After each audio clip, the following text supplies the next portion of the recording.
Dolls, welcome back, welcome back, welcome back. We're going to try this and see if it works now because it was not letting me see my viewers to add them to join the live. Hopefully it works this time. Hopefully it works this time where I can see my viewers pop up. I still can't see. I still can't see them. I still can't see the viewers. Let me try this again.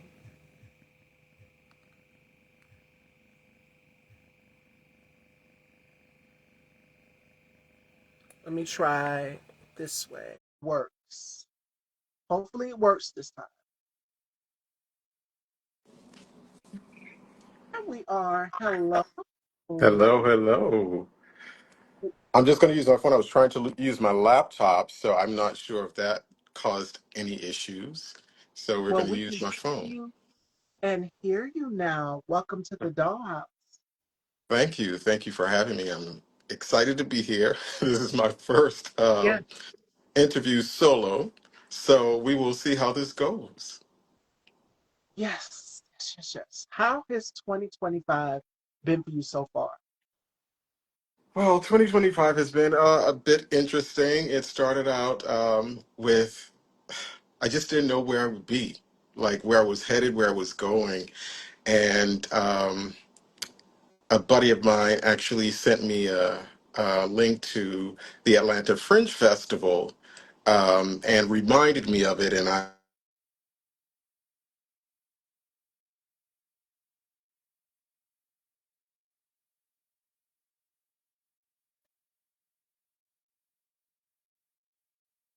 can you hear me? Yes, when you get a call, it throws your sound completely Okay, out. You are good. so We can hear you. so sorry. Yeah. Um, so yes, I got a message regarding the Atlanta Fringe Festival. And I'd applied last year, and I, with my one-man show, Trapped: The Weekend in Search for Love, and I did not get accepted last year. However, I was like, let's try again, and I actually tried again and got in this time. Um, that was exciting. However, it took a lot of work and preparation and learning lines within like 3 months. I hadn't done my one-man show in almost 10 years at that point. And so it was exciting yet challenging.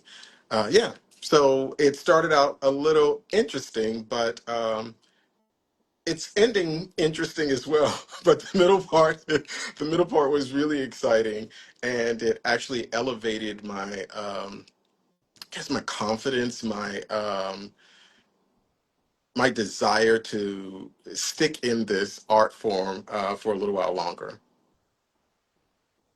Absolutely. Absolutely. You have a history of giving us amazing work. And how I got introduced to you was through one of our mutual friends. And I had him on my show not too long ago, J. Omar Tubman. And that Yeah. was Justice, which is a groundbreaking piece for all of Yes. us within the Black LGBTQ diaspora. And Yes. then there's so forth on. You've done some modeling, you've done some hosting, you've done some music, you've given us so much in your career. And I'm just honored and in awestruck. So I'm taking it back. That's why I'm letting you have the floor because I Um, am a fan of your work. you say all of this, and I don't feel that way. I feel like I'm still at the beginning. I'm just being honest. I feel like I'm still at the beginning, still climbing that ladder. I'm reminded of my work from people like you, as well as a college roommate. You all might know that well, some of you may not know that I have a college roommate that was on RuPaul's Drag Race, and Dwayne Milan. We went to the University of South Carolina together, and we are still close and in contact. And several years ago, he came to see my one man show, and when we during the pandemic, before okay, for the last couple of years, he's been on in a couple of Broadway shows. And during the pandemic, we met up, and I remember sitting in the park and talking, and we were talking about our careers and where we were going to go. And we were both kind of holding space for one another to actually thrive, because even though we're both actors, we've taken different roads.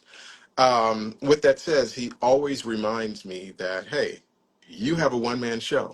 Not everybody can do a one-man show. Not everybody has written a one-man show. Not everybody, you know, has that capacity. And I don't say this to be arrogant. I don't say this. I feel equipped. Mm. I say this with confidence. I feel equipped that when I get on stage, if not, I know what I'm doing. I feel like I'm capable of doing what I do. Um, and I always, anything that I do, I always want to feel confident while doing it. And so to hear that, I receive it and I appreciate it, but it just feels like, it's my God given gift, and, kind of owe it to God and to people to present what I have. It hasn't been an easy road to develop a show, to produce a show on several occasions, um, and to maintain a life at the same time while performing and being creative, while stepping into several different characters at a time. With this last to run with the at Atlanta Fringe Festival, it was my first time doing a full run of my show. So I had 6 shows within the span of 2 weeks, and it was challenging. I do delivery by day. Shh, don't tell them. No, I'm just kidding. That's what I do. In 2022, I was living in New York, lost my job. I was an executive assistant at a company that, big company, and I was let go, and so having to restructure my life to. To make ends meet, but also to figure out what my next steps were going to be. It took a lot, a lot of prayer, a lot of meditation, which I'm still doing. I'm back to, prior to the show, I really got back into it. So it took a lot to get to where I am today, to feel confident in where I'm headed. Regrouping, because I'm looking through your credits and you got Crack, uh, The Weekend, and The Search for Love, which is Yes. your one man show. And in Yes. 2023, this is like right after the pandemic. How did you manage with going through 2020? Because it was difficult for a lot of us. You've done a lot of Broadway. And I know a lot of shows got postponed from Yeah. 2020 because of the pandemic. Like we never seen anything like this before. So how did you regroup and how did you pull through? Well, let me just correct you. I've never done Broadway. I've Oh, never done okay. Broadway. Yeah, but I have self-produced my one-man show on several occasions, and so during the pandemic, again, working a day job as a performer. I'm a performer. Let me take you back. So I was on the cusp of turning 30, and I said to myself, I would not turn 30 without having done a one-man show. And so I wrote a couple of monologues, and I wrote a couple of songs. Never considered myself a songwriter. Um, I had these characters living in me, and from seeing people throughout my life, and I just wanted to write something that was inspiring or inspirational. But I wanted to write it to say I did it. Had no desire to take it any further. I'm dead ass. Excuse me. But I had You no can curse on desire this to take. platform because trust me, if you see the J. Omar interview, I let a few off in that That's interview right. too. Go So ahead. I had no desire to take it any further. And I remember at the time I was going to a church in Brooklyn, and a lot of my audience, it was packed. It was my 30th birthday. It was a packed house, and I after it, people were coming up to me, when are you going to do that again? I'm like, I don't plan to do this ever again. And the spirit, the Holy Spirit, how whatever you want to call it, spoke to me and, basically told me that this was a part of my journey. I never saw this coming. I don't I wanted to be walking down the streets of New York and somebody look at me, hey, you look like you would be a great model and actor. I wanted to be that person. I had this unrealistic idea of what it was to be discovered or to elevate in my career. So I'm sorry, getting a message about what happened to the live. I'm not sure if the live is still going. Yes, I'm here. You're here. Okay. All right. Yes. So after that, it was like, okay, well, I guess I'm doing this, but I don't know how. I don't know what direction I'm going in because shortly after that first one man show, I was in a musical um, in someplace else, and so I was like, okay, well, maybe the career is moving in a different direction, but I kept on coming back to this show. It just would not leave me. So the show at the time, I believe it was called The Weekend and the Search for Love. I've changed the title a couple times, but it still has like the same um, meaning. The Weekend and the Search for Love, and I it was it was just about some characters who had less than 6 degrees of separation. That's Mm. really was about, just expressing themselves in different ways. I'd written a song about shining your light, da da da da da. And as I realized that this was going to be a part of my who I am, as a part of my journey as an artist, then I developed a through line. So I created a storyline, I created a main character, and I had a storyline where he interacted with all of these characters that I had performed in the original show. I then wrote other songs that would help to tell his story.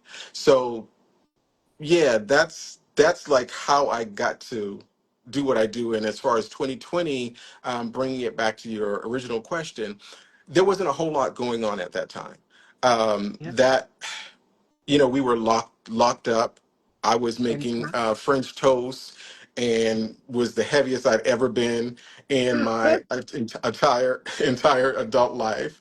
You know, I didn't have my insanity abs like I used to have at that time, so I had to work hard to get back to that. So I can't say that there was a lot of artistic. Or a lot of creativity happening at that time, except I had a crush on this guy who's straight. And, I wrote a song about him during the pandemic. So, yeah, music for you as a yes. songwriter, where do you pull the inspiration from to write, to compromise art or compose art? Not compromise, but This, compose art. disappointment from longing. Mm. Um, like I said, I've known this guy for years. And it's release. So I was trying to release myself from this how do I say it, from holding on to something that may not even happen. You know what I'm saying?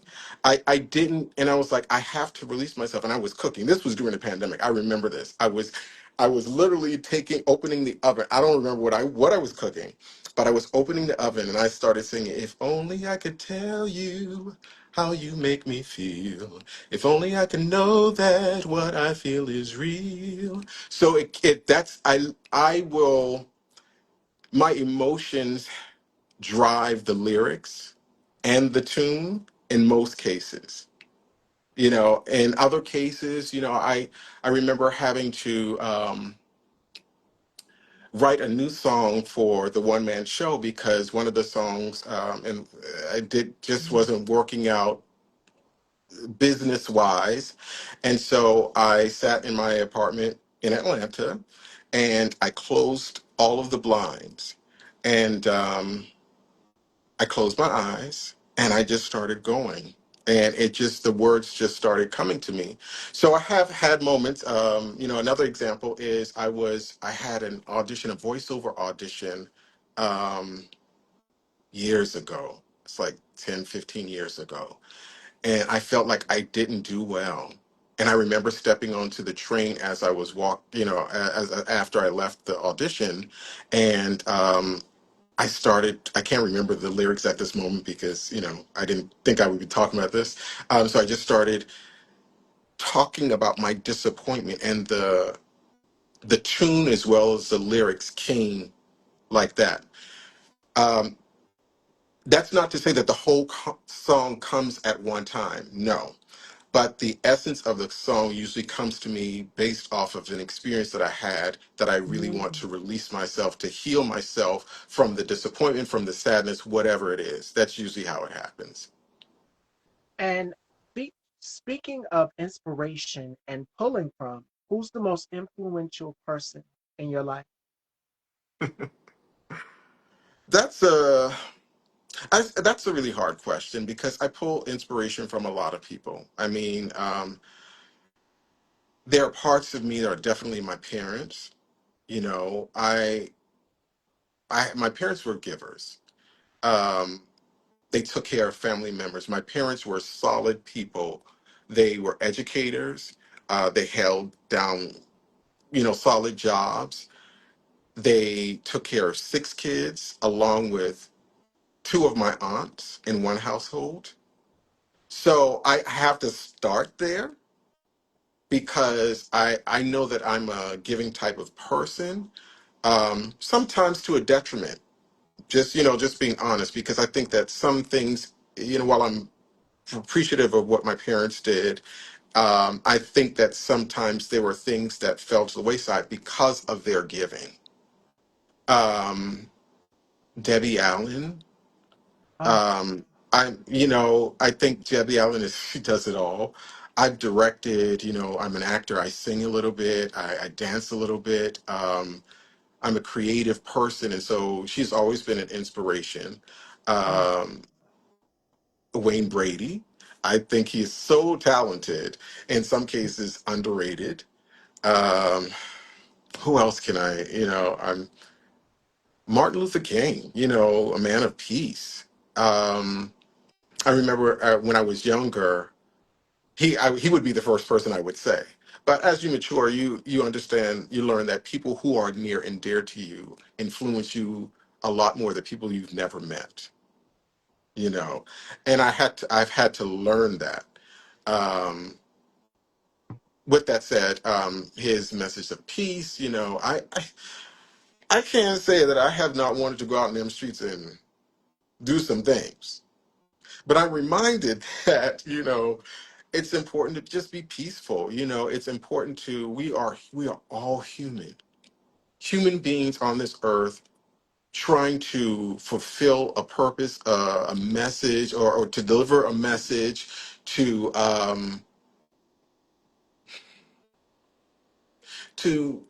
do what God has called us to do here on earth. And who am I to tell you that you are not doing it the right way? Who am I to tell you that because of the color of your skin that you are beneath me? Who am I to tell you that because of the hair, that you put on, or the change that you do to your body, that you aren't worthy of being heard? I am, while we all have our prejudices, I understand innately that, I don't have that right. And I wish that a lot of us were just a little bit more empathetic and yes, had empathy. And and if we were to put ourselves in other people's shoes, we would act this world would be a whole would be a much better place. But we're always this society, this world has been built on being better than the next person, having more than the next person. And again, I'm not, I'm not a perfect person. So I've had my own issues with wanting to have, not necessarily have what the other actor has, or but Right. you see somebody achieving in a way that you haven't. You're like, what about me?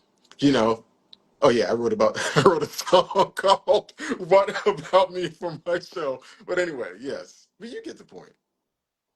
And we have another actor in here. Akil, we have Marcos Luis, who is the host of One Mic Night podcast. Make sure you guys please go and check him out. And a little FYI, for those of you who do not know, Marcos worked alongside Nia Long and Lorenz Tate in Love Jones. So y'all go and check it out. I also did an interview on his platform, and it was a great conversation. So kind of got me to share a little bit of my story growing up from childhood, then to now. So Hmm. y'all go and check that out. And he's also been on my show as well too. And if you're in New York, because he's also an actor too, I could Okay. see you two possibly collaborating on something. So actor to actor, Okay. just to throw Hello, that out. I'm open. Marcos. Marcos, hello. How you doing? Yes. And yes, we can make that happen. I'm always interested in having conversations with other performers. I, with that said, having transition, being in New York, Hmm. performers have so many different paths. There's not one performer that has the same path. I mean, it's like I said, my college roommate, we literally were sleeping next to one another. He's done Broadway several times. I've never done Broadway, even though at one point I really didn't want to do it. I don't like monotony. However, as I've matured, I'm open to doing whatever this journey leads, for me. But we probably would be a little bit further along if we collaborated a lot more, if we joined forces to, take things to help each other. This is your time right here. Let's, and not, yeah.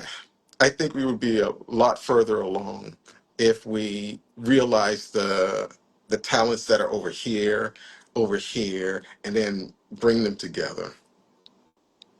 And he says definitely he's willing to collaborate with you. So it's all Okay. about the power of networking. And Yeah. speaking of the power of networking, and he also says that collaboration and unity is the key.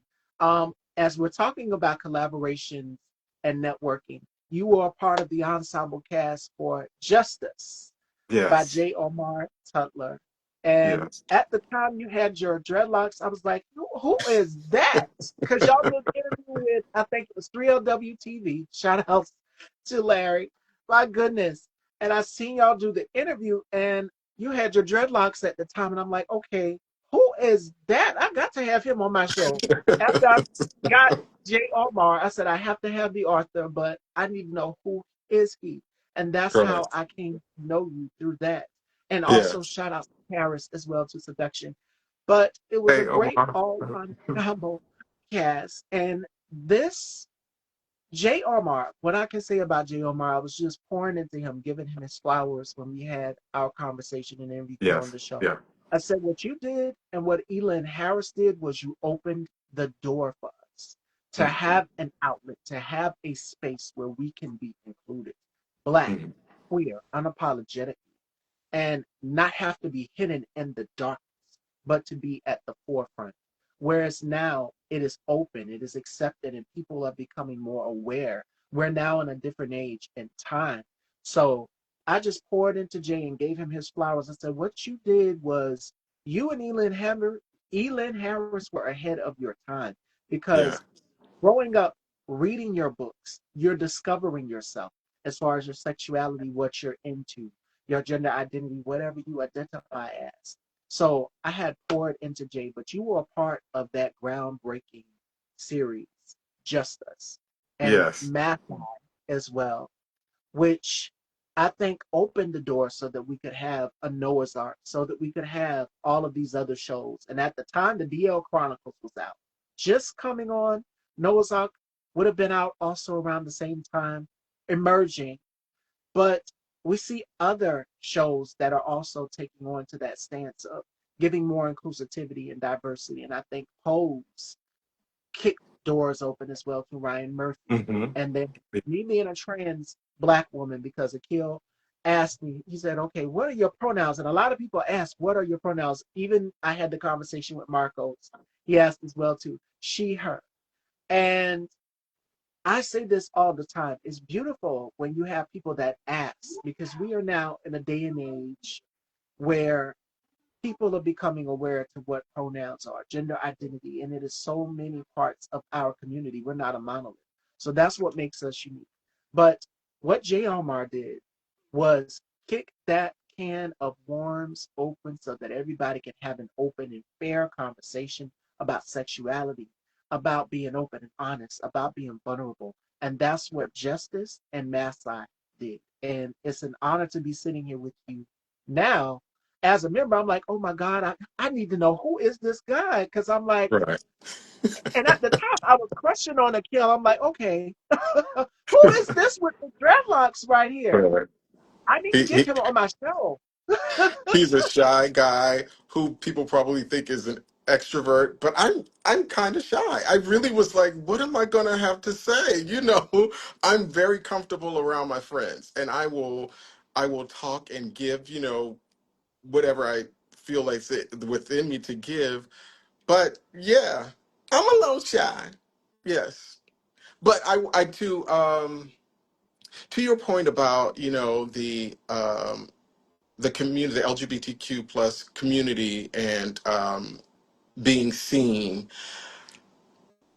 I say this because there are other people out there who probably have felt the same way that I felt, or maybe experiencing this right now.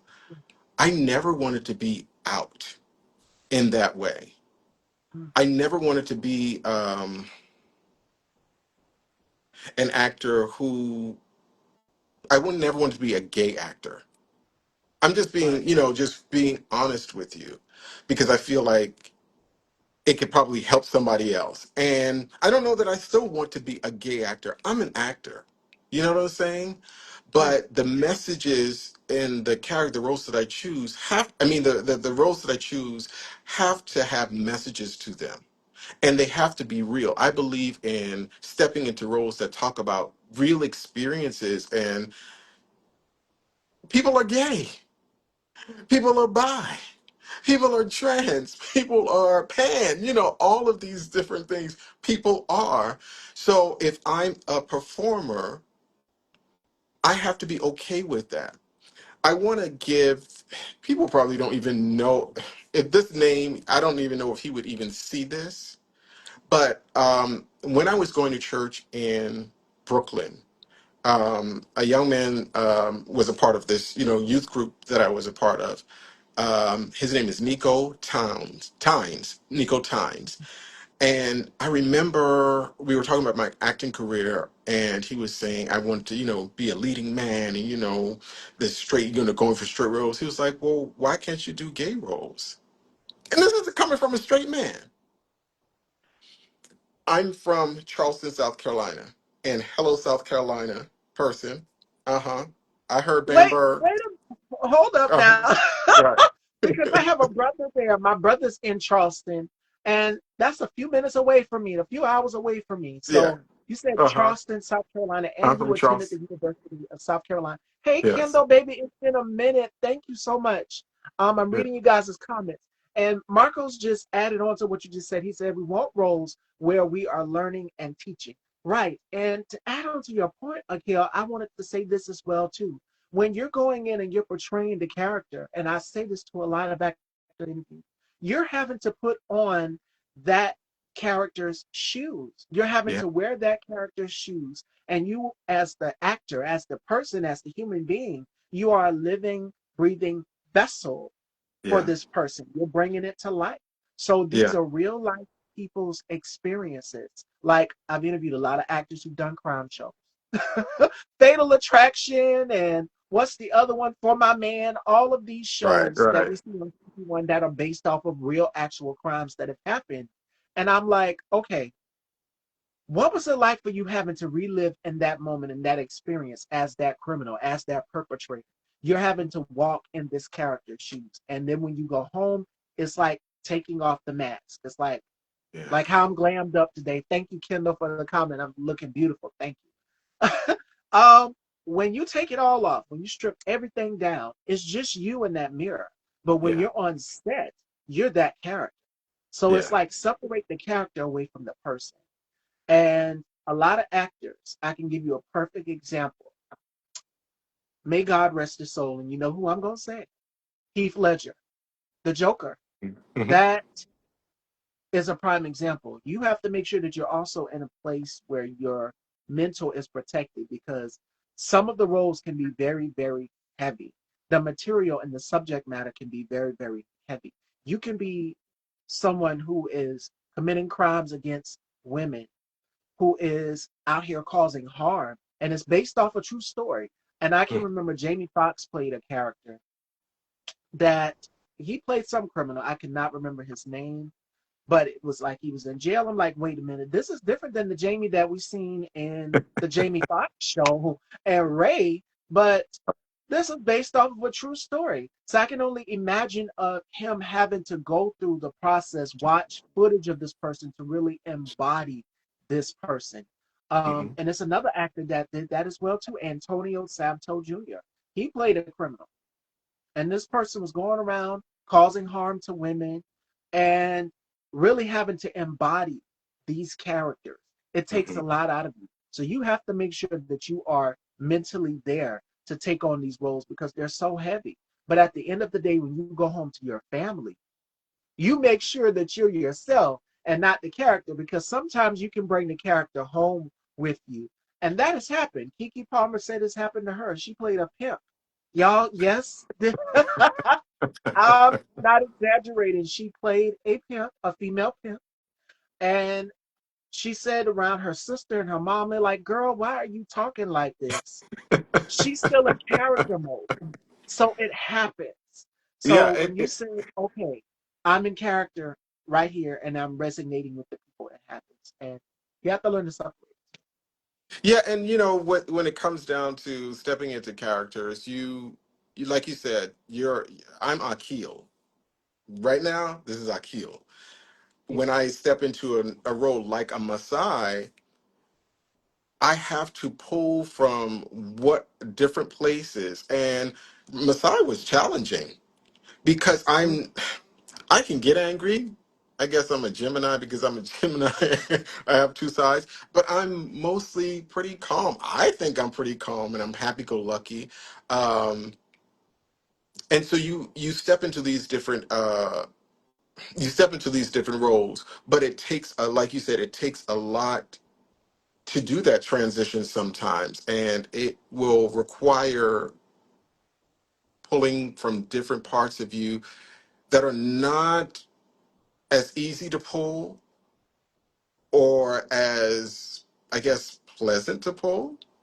And when you do go home, it lingers. And even if it doesn't come out to other people, it's lying there within your spirit, and you have to kind of rinse it off of yourself through time. It takes a while to get back to your person. Yeah. absolutely. Thank you, Marcos. And Stevie looks fired today. Thank you. Thank you. It takes a village. Special thanks to Melanie Come on, for making them right. come on, Oh my eyes. Come on, eyes. goodness. um, my goodness. South Carolina. I just can't get over South Carolina. We have that connection. You're a Gemini, I'm a Scorpio, and we're both from South Carolina. So Yes. my mom's a Libra on the cusp. So it's like we have the art of being able to balance out with any zodiac sign, to balance out with any aura. It's all Mhm. about making sure that it works. And this ties into character as well, too. Because you got to make sure that you have great chemistry with your co-stars. And I know that must have been difficult to be able to go to a place where you're angry, And I know a Yes. lot of actors are like, how do I tap into that? What do I have to think about? That producer says, I want you to cry for this scene. You literally Mhm. have to give them real tears. Mhm. Give them Yeah. tears. Think about something sad. They want you to go there. But the beauty of it is when you also have full range and creative control as well, too. You got to do what the director says. But that director says, okay, I want you to go. I want you to free flow it. Give me something natural. Give me something authentic and make it your own. And you get to ad lib. You get to also create what you want your character to look like. And that's the Mhm. beauty of it in certain cases where you have some creative input. That's a fun part where a director and a producer, which they 9 times out of 10 don't really give you that creative input. But sometimes it's like, okay, what can I bring to the table that's different that other actors haven't done? And you're sitting there in your dressing room and you're reevaluating. And Jackie, who I absolutely love from 227, she says, be still and be in the moment. So Yeah. when you're sitting there Yeah. internalizing this in and you're reading your script, taking this all in, you have to put yourself in that character's position. And then, like Akil just said, when you're going home, you separate yourself away from that character and take something from that. Take it as a learning experience. Because I told one of my guests this week, it was Ina Harrelson, and I was telling him this. I said that character can either do one or two things. I mean, the viewer, the consumer can either do one or two things. And it's like, okay, they can either love you or hate you. And 9 times out of 10, if they don't like your character, they will walk up to you and they will let you know. But it's just like, Yeah. hey, I'm me, I'm myself now. I'm not the character anymore. But you got to look at it through the other lens as well too. Why is this person so evil? We look at the protagonist in the film, but we got to look at the antagonist standpoint as well too. And Yeah. that is, what is it about this person that makes them so complex to be the way they are? And what is it? What is their backstory? What are they hiding? We, the consumers, the viewers, we're taking that in and wondering, okay, I think I know what's going to happen next. So make it different. And I think that is what makes a great Yeah, and I think a lot of what you said, like backstory and developing, those types of things. I do sometimes approach it from the backstory standpoint, but I think most of the time I'm like, I'm not Akil. I am this, whatever the character is called. And I would be doing the audience a disservice if I show up as me and that's not the character's name. You know what I'm saying? So I step into those shoes, as you said earlier. I literally do my best to step into those shoes and be present as that character. And you can always tell when you can tell when actors have not, if not, I won't say that haven't studied because who am I to judge their process? That's not what I'm here to do. But you can tell when the actor isn't fully committed to the character. It shows, and I always go back the director. That's what I say in my head. That's on the director. But who am I? And also, there are a lot of factors. You have timing. Oh yeah, You have to get those scenes done, and I guess in a lot of cases they're like, okay, we can't go back over that. If you're not getting it, we have to just go with what we have. But yeah, I believe in really fully committing to the character, and to the story of the character in order to bring out the best, in order to bring out the real. Um, what they what they say that acting is being, like really truly being the person. So absolutely. What's the best decision you've ever made in your life? Because characters in films, they also have to make choices. So in real life, for you, Akil, what is the best decision you've ever made in your life? listening to the voice of God, Mm, and I will give you an example. Um, Here we go. I was dating someone back in the day, and he kind of broke up. I broke up with me like kind of arbitrarily, I had gone over and knocked on the door because he said he was sick, and somebody else was on the, yes, somebody else. Somebody else's voice was on the other end of the door, and I'm not a violent person. And in that moment, I wanted to kick that damn door down. But it's okay because through the years, I've learned if someone doesn't want you, they don't want you, and it's Yes. okay to walk away. I love me too much to do crazy shit to just because of somebody, who doesn't want me or doesn't show me the type of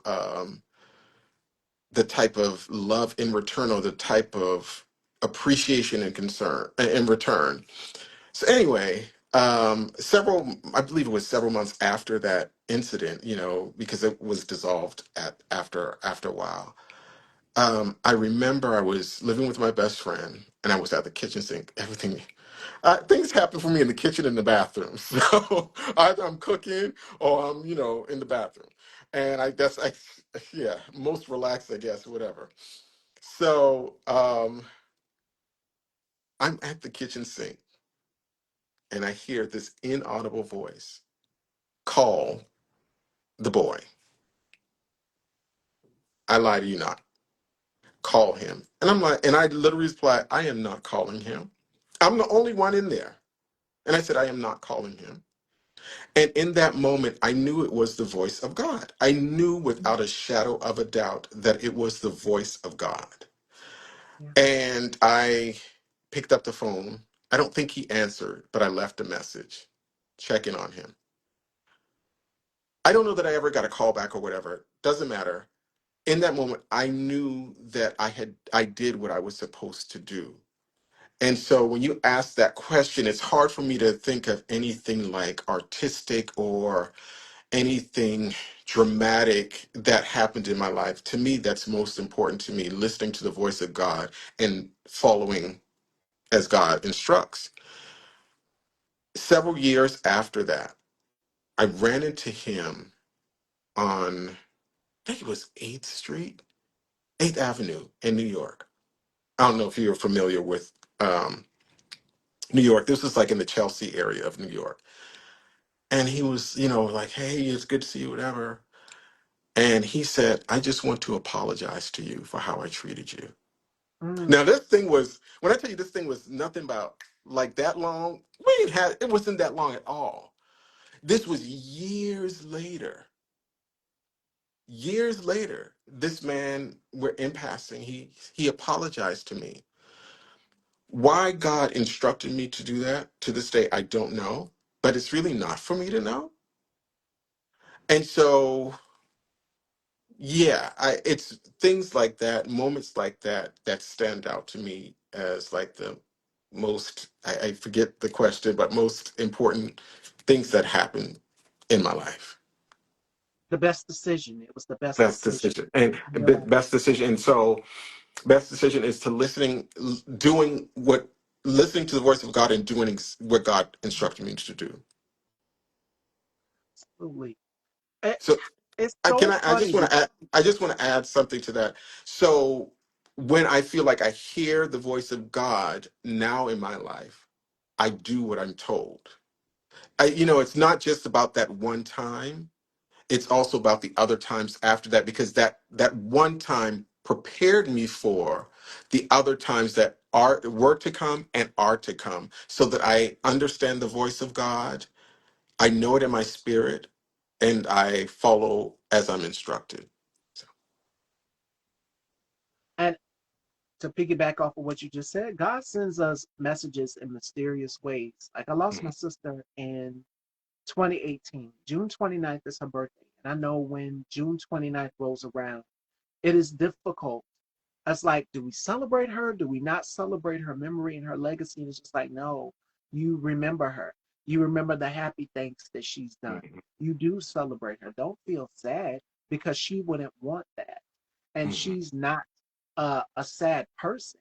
She was a person that brought joy, that brought happiness to each and every one of us. Like she would cook for everybody in the family, and she would invite us over to her place to come and get some. I would even spend the night with her and spend a couple days at her place. And we would talk, and I would do her hair and makeup and everything, and just have good times, good memories. And then the next day I would go back home, and then my mom would go and do it. She's like, okay, I'm going to stay Mhm. with your sister. And my grandmother would go and do it. So it's those fun things that I remember about her.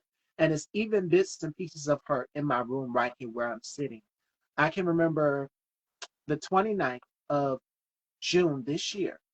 Mhm. It was a Sunday.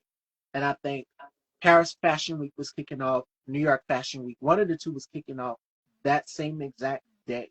I'm like, God, are you trying to give me a sign here?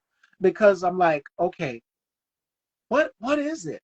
Why are you doing this on this week? I would have thought it would have typically been throughout the weekdays, but it fell on her birthday as well too. Mhm. And she's like, hey, this is your time. This is your time to shine. Write that article for that publication. And then all of these great things just started happening. Even before the interview, people are still wanting to come on the platform here. So I can't reveal any details Okay. until then. You guys have Okay. to stay tuned. We will be back season 20 in 2026. And all of these great things just started happening to me. I'm like, I look up and I talk because I get up. Two things, well, there's a couple things that I do in the morning when I get up, and that is morning affirmation, prayers, and Mhm. devotion.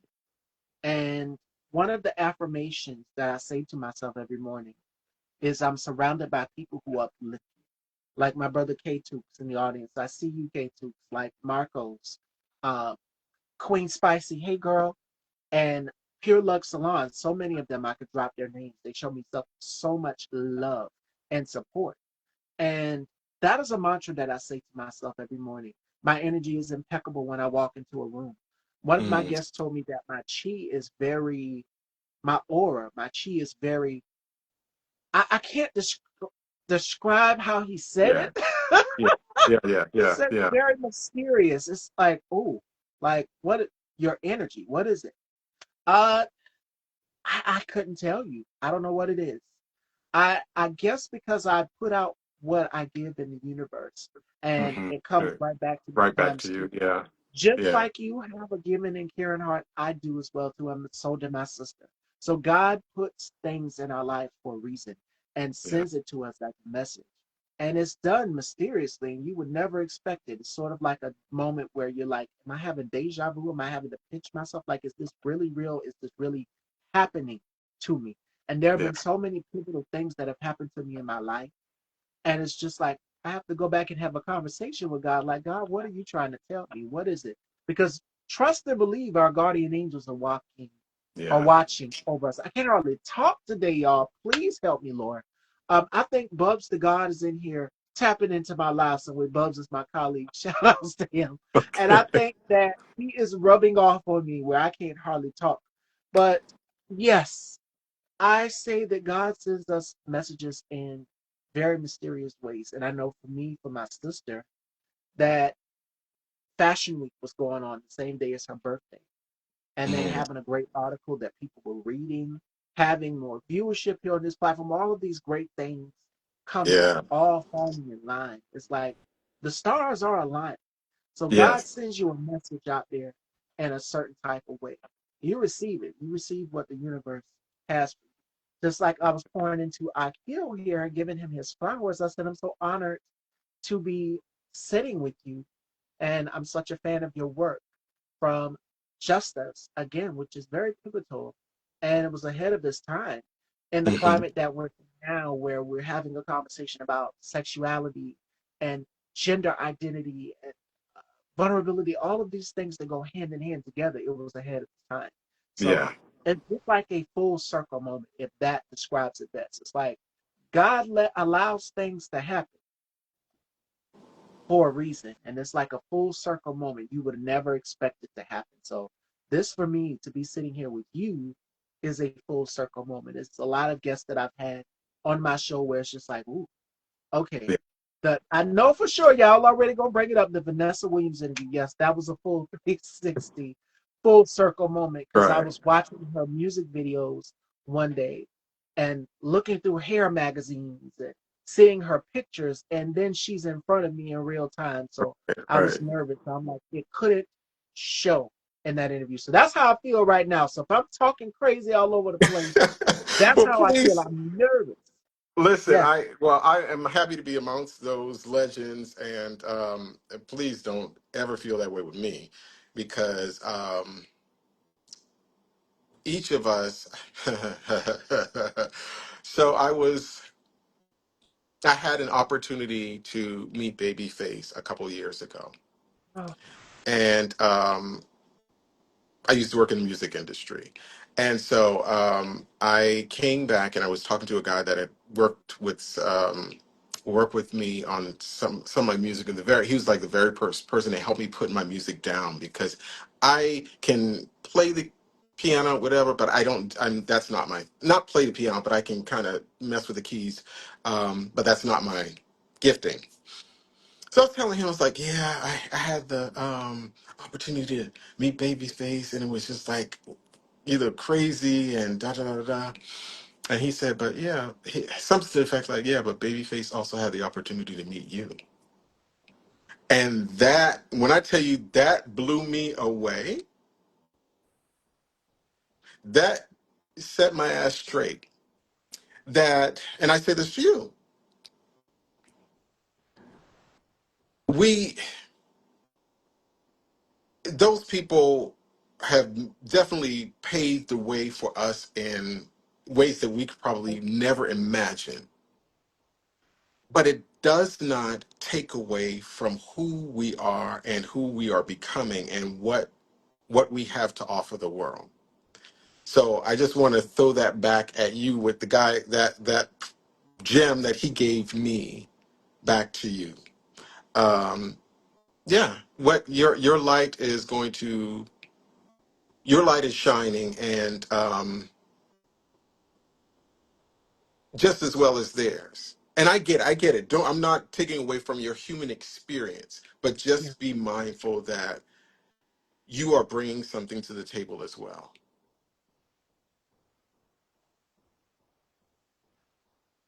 And you also, you too, you are a voice for so many. And it's through your craft, through your creativity, through Yeah. your characters. It goes back to what we just talked about, which is the characters. People can resonate with the characters of films Yeah. in some sort of way.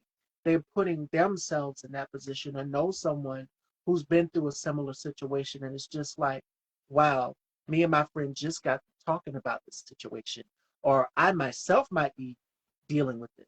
And sometimes they will say, well, I know a friend who knows a friend. And sometimes the Right. friend is actually you. You don't want to reveal it because of pride and a lot of things. And at the end of the day, when you're alone in that mirror and you're looking back, you're reflecting on everything that you've seen in that film because Yes. the same thing Yeah. has happened to you in some sort of way, and you're I seeing it play out in the film. like when I was doing my show. So this show is about a guy who is on the cusp of elevating in his career. He's an actor, elevating his career, but then his ex comes back into his life, and he eventually comes to an understanding of what he feels love truly is. Um, and you have to come show to see it. But anyway, to figure out what he figures out. But it's it's it's it, it's a show about a guy who happens to be gay. The experience is universal. We are all like trying to elevate to another level, be it in career, be it whatever it is that you're doing. Where I think that's just what humanity is about, elevation. And so you may not call it that, but that's what you're doing. You may think that you don't have a belief system, but if you get up every day and you are going to a job or you are pursuing something you're doing, you are you're believing in something. Anyway, so I believe in writing real stuff, but also apart to let you know, like, just because you're straight doesn't mean that you can't see the show and feel like you don't, that it doesn't apply to you. It can, you know.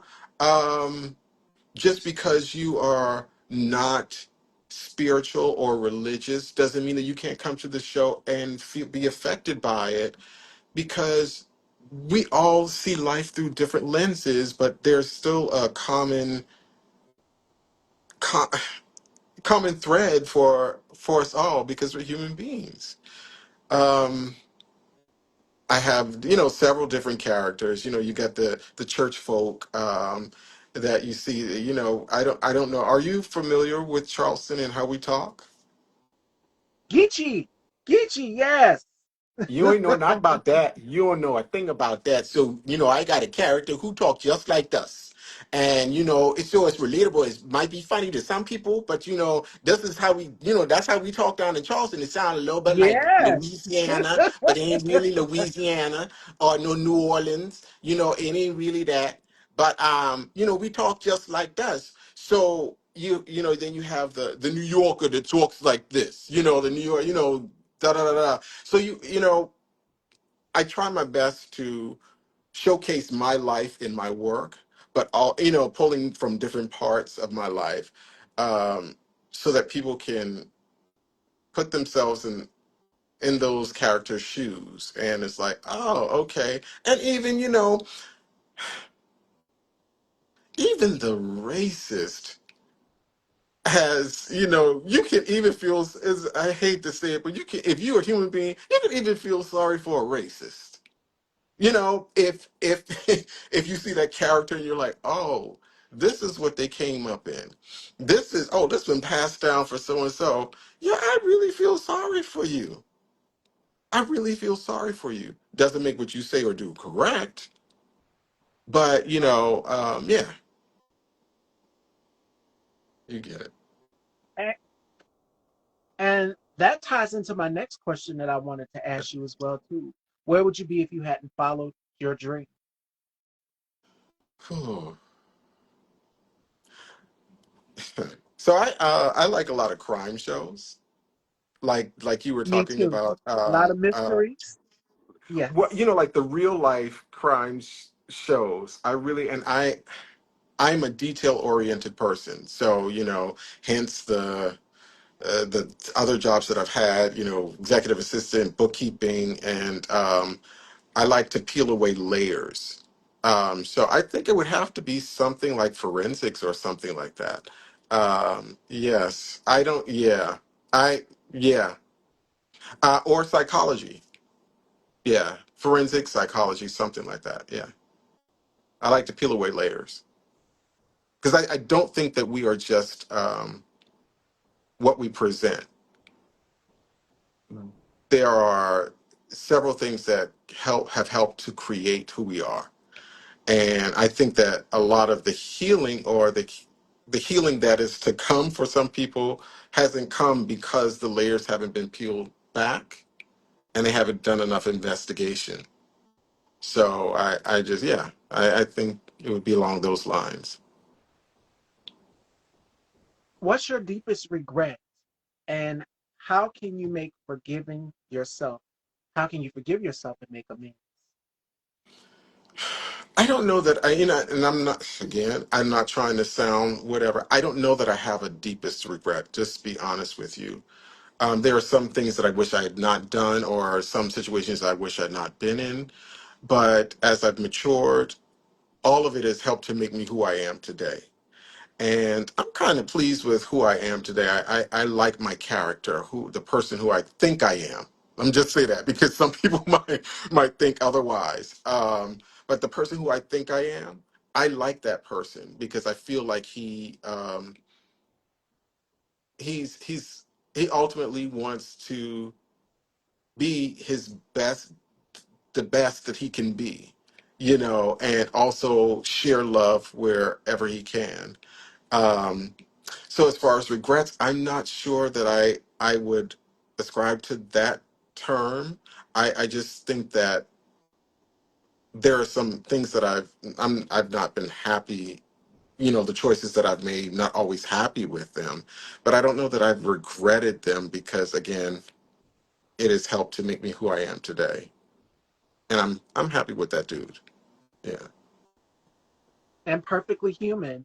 And I And tell people perfectly this all human. the time. We are we're looking for to be flawless, but we are perfectly and flawed. Not everything is going to be perfect right off Yes. the first bat, the first go round.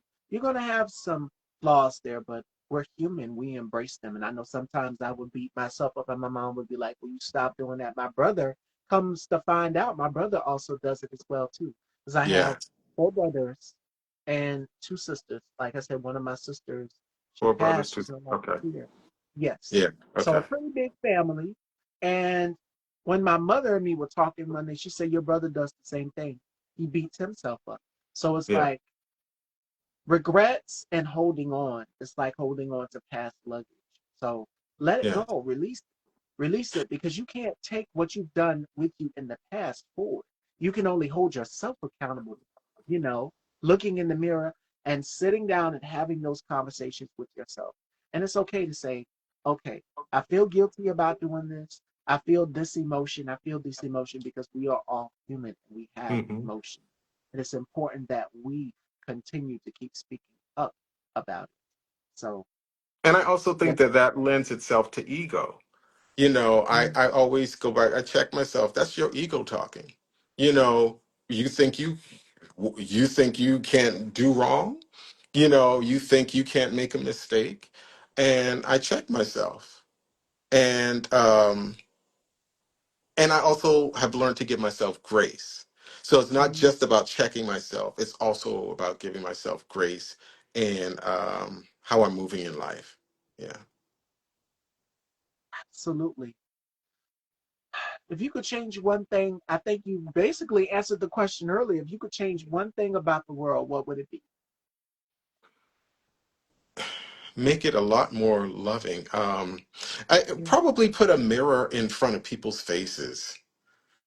Because if you're able to see yourself, I think you would have a little bit more empathy for the next person.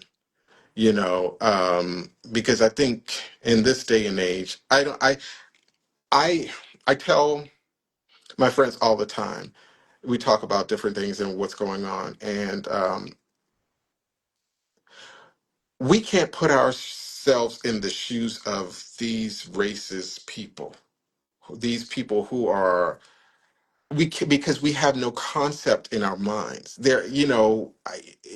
can only try to based off of other things that have happened in our lives where we've had prejudices on whatever, but we really have no concept of what it is to be in that mindset. And so all you can do is pray for a better world, Yeah. and pray that people's hearts are changed, or may they move out of the way. May God move them out of the way, however God sees fit, but ultimately it's like, come on, look at yourself. What makes you better than me? You know, what makes you better than the next person? Why is it so hard to accept that someone who might have been born male and transition to uh,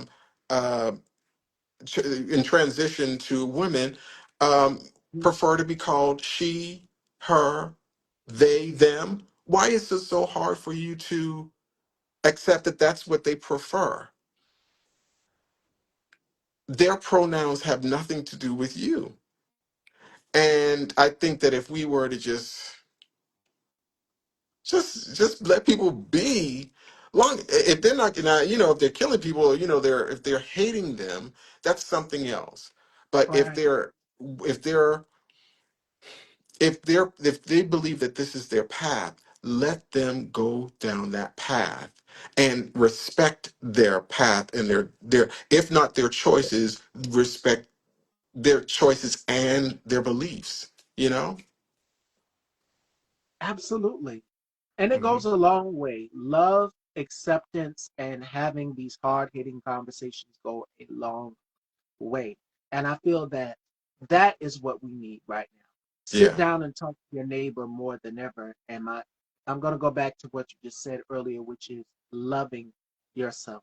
Love yourself. That is key. That is crucial in these times Yeah. because nobody else Mhm. is going to. Yes, your family will do it. They'll love you. But my Yes. colleague, and I'm going to keep picking on him, Bubs the guy, he says this self love is key, that you have to love yourself. And first thing when you get up in the morning, you have those affirmations. And what I did for me is I took my lipstick and I've written believe on my mirror. And every morning when I get up, and I'm looking in the mirror, getting the coal out of my eyes and everything, preparing myself, fixing to start my day, open my eyes to see the light outside. Yeah. I look in that mirror and it says believe. So you Mhm. have to believe in yourself and love yourself. It's all within you. The power is within you. And Yeah. I want each and every one of us to go away with something amazing, even though we might feel like we don't feel it right now. But reassurance is key and confidence is key. So I want you all to remember that to anybody. Yeah. And K. Theresa 45 says, I'm so proud of you.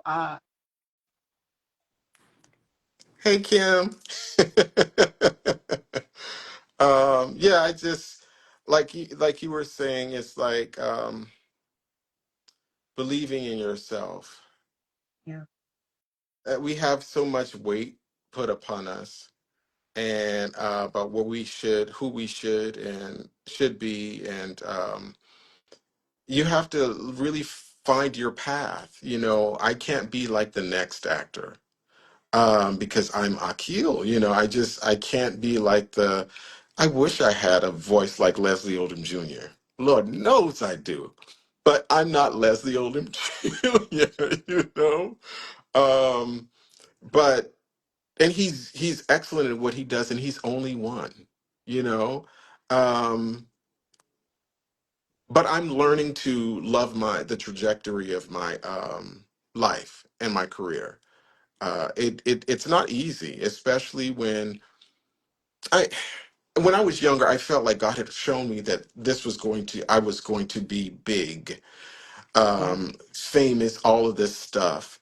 And I remember, I don't know that I chased it physically, but I think I chased it in my spirit.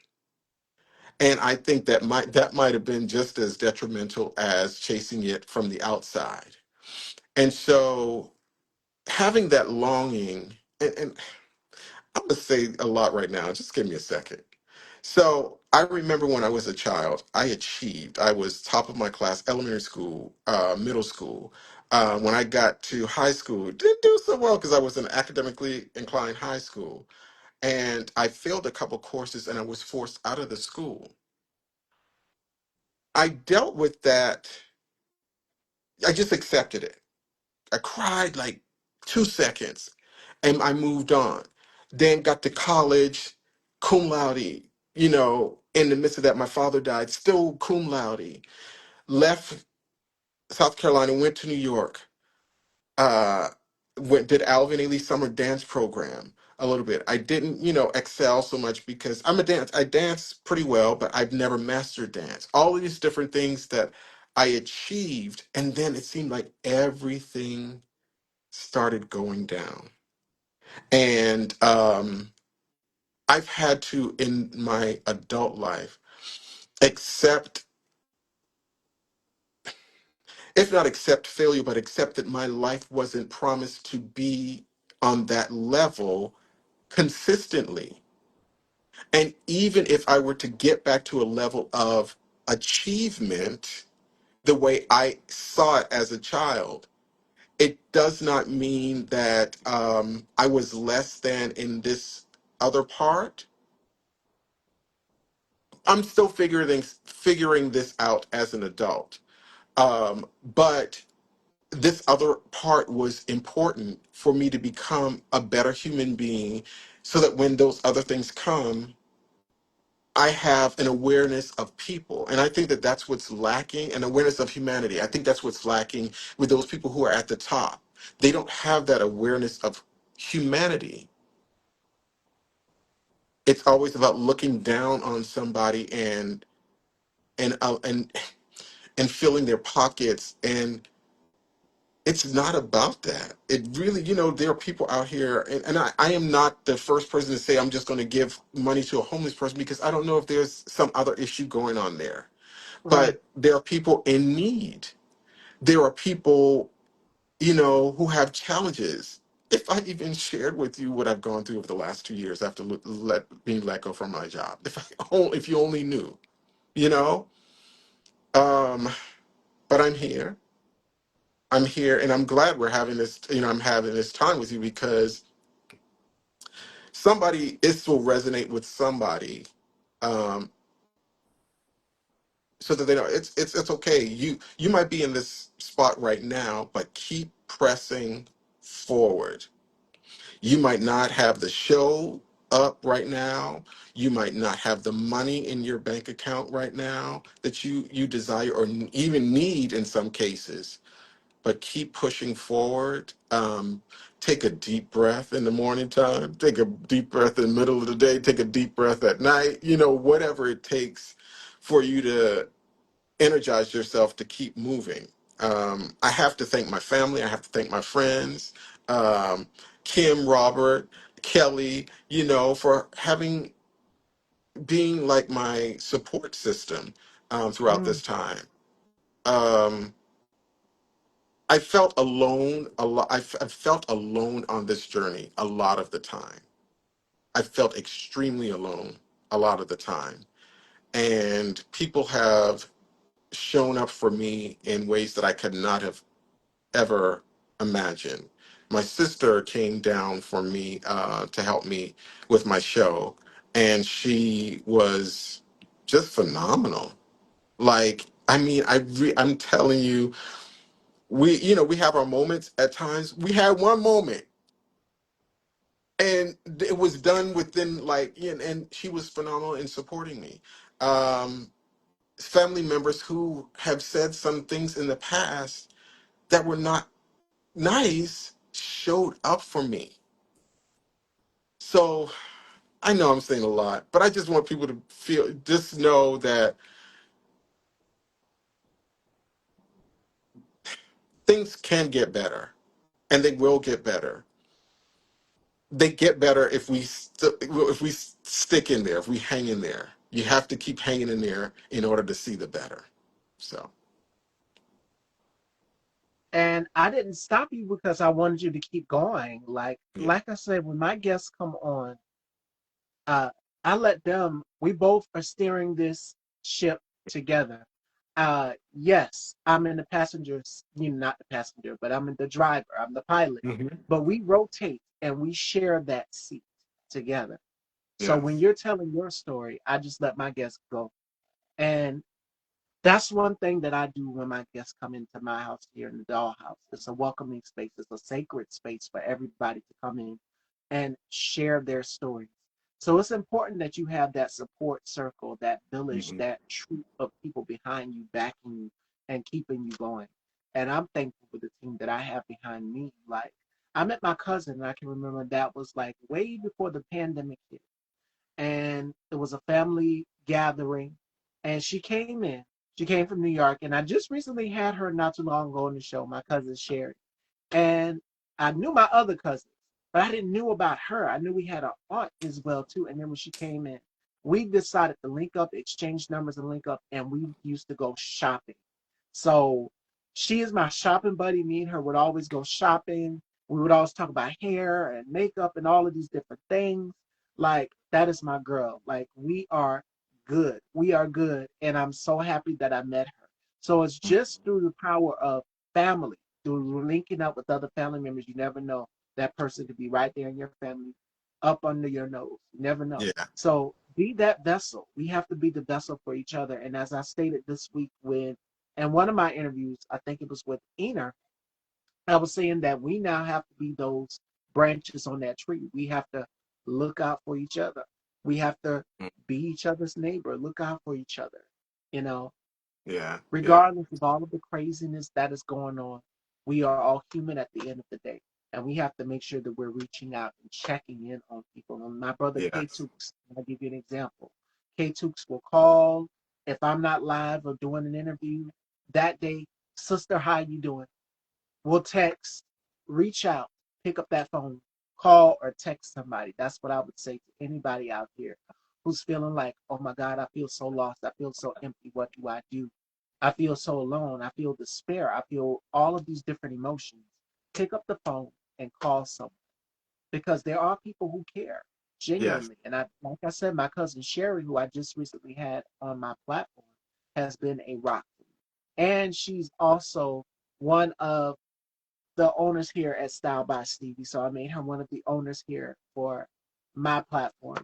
And it's just an amazing process. And vice versa. Reach out. I text my brother sometimes, K-Tooks. I will text him and I'm like, okay, brother, how are you doing? Even when I don't see him on. Vice versa. Or he will pick up that phone and call. So we have to make sure that we're reaching out to one another and being each Listen, other's neighbor. I laugh because I owe somebody something. And I'm like, should I call to check on them? But my heart, I'm a human first. So it's my sister, one of my other sisters. I was like, no, I still got to check on her, regardless. And you have to put whatever things aside because she's my sister before any debt. You know what I'm saying? And I'm being very candid right now. This is who I am. She's my sister before any debt. And so I want to make sure she's okay. You know what I'm saying? Like, yeah, that's my sister. And I lost both of my parents. My Sorry. father at 20 and my mother at Oh, 35. And so my siblings and I, we're very close now. I might be closer to some than others, but as a unit, we're a very close unit. Texting almost every day, and if not every day, several times a day. And I don't know, yeah, and and everybody supported me this time around in one way or another. And it's great to have that love because I would definitely support them, definitely support my siblings and my friends as best I can. Yeah. got to. And these times we have to more than ever, more than ever. Now, what interests you about the person sitting across from you? Well, I'm sitting up top, and then when the live is done, when we save the live, it'll show me on the bottom, and Keo will be on the Okay. top. So not across. I'm Yeah, not literally there in the room with him, but what interests you about the person sitting on top from you? so I didn't know who you were when you first reached out to me, Yeah, and having listened to your interview, especially with the one with Jay Omar. I'm like, she really has a voice and a passion for really knowing about the person. It's not a fly by night thing. I'm like, it's like curious, like, oh, this platform, what, when it, this be, I expected this to be a little bit larger, and in God's timing, because I yeah, feel like you have that, whatever it is, you have it, and it's mostly with the spirit behind all of it, and if the spirit behind all of it is there, then I think that it's going to affect people in positive ways. So I think if it's just the spirit, your spirit, that really moves me, especially sitting there. I was like, okay, all right. And then also the level of comfort that you've allowed me to have in this, my first ever solo interview. I've been interviewed with groups, like with Justice and another acting partner years ago. But yeah, I I definitely admire your spirit, and I didn't even know we had that South Carolina connection. We might be cousins, for all we know. Yeah. So what? Let me ask you. So you grew up in Bamberg? yes. South Carolina, born and raised down here. But originally my father's from New York. My mom was born and raised down here as well too, down here in South Carolina. And Okay. so I was the third born. My oldest brother and my oldest sister, the one that passed, were before me. And here I am. My mom got pregnant. She said, I'm not having no more kids. And boom, here I am. 1992, she's pregnant, and then I'm born in 93. So, I mean, my God. And she said, yeah, I didn't plan on having no more pregnancies. I didn't have no Right, right. baby. I don't want no more babies after this. After I done had your brother and your sister, she told me the actual truth. And she said, hey, this baby right here I am, this baby with these big brown almond shaped eyes looking up like, okay, mom, what are we going to do now from here? Yeah, yeah, yeah. So, third born down here in South Carolina and never left since then, but I have traveled. And I can Hmm. remember my father taking me and my brother to New York because I have so many cousins and family there. If Okay. not there, then Virginia. And most of my immediate family is down here in South Carolina, like my aunts, my mom's sisters, and then Hmm. my father's family is more so in New York. But I do have an older brother in North Carolina as well. So we're all scattered out all over. Okay. Okay, cool. Yeah, I'm from Charleston, and I consider myself a South Carolina boy, a New York man, and an Atlanta neophyte because I've only been here for a little over 2 years. So I'm trying. Yeah, yeah. Okay. Hmm. Yeah. So. Oh, I have to do you. What interests me about Akil here, oh my goodness, is the fact that you are shedding truth to life. The fact that you are also giving a voice to the voiceless, the same way as you said for me, because Hmm. there are people out here who have stories that need to be told, Yeah. and you're doing it through your artistry. This one man show. It's not easy. I've seen a lot of people do a one woman or one man show, and they're telling their life story basically. And you're Hmm. having to go through the places that are uncomfortable to be able to open up to a crowd of people and share that with the world, to put yourself out there. Because my mom would always say that, when our parents see us dressed a certain way and they're just like, you putting yourself out there like that, it's a Right. southern thing. You know it. You shouldn't be Hmm. dressed like that. Because I grew up down here in the deep, deep South. The church was a big thing down here. But Hmm. our parents, they saw that's a sin and a shame, and you're going to hell for this, and you're going to hell for that. It's a thing. It's Yeah. true. But Yeah. people need this. They need to see the good, the bad, and the ugly, and the Hmm. beautiful too, because life is not all glitz Oh, and glam. yeah. They It's need not. to see those parts. You have to go through the ugly to get to the beautiful. And Jason, my guess, he said, okay, you're gonna have to go through life. You're gonna have to go through, through me. I look a little ugly, and Miss Stevie up here looking beautiful. I'm like, okay, wait, wait a minute. Yes, you're gonna Right. have to go through those different parts of your life to get to the beautiful part. But who wouldn't? We're all human.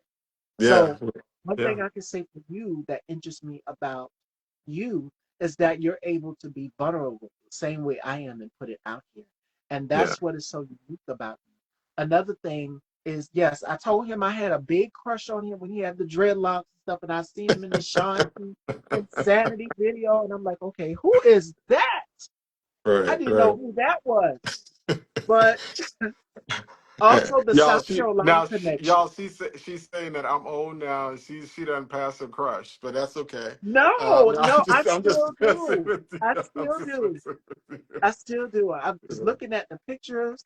At Yeah. back then, I would have still been in middle school, and Just Us just still would have been coming out. I'm in my 30s. I'm 31 now.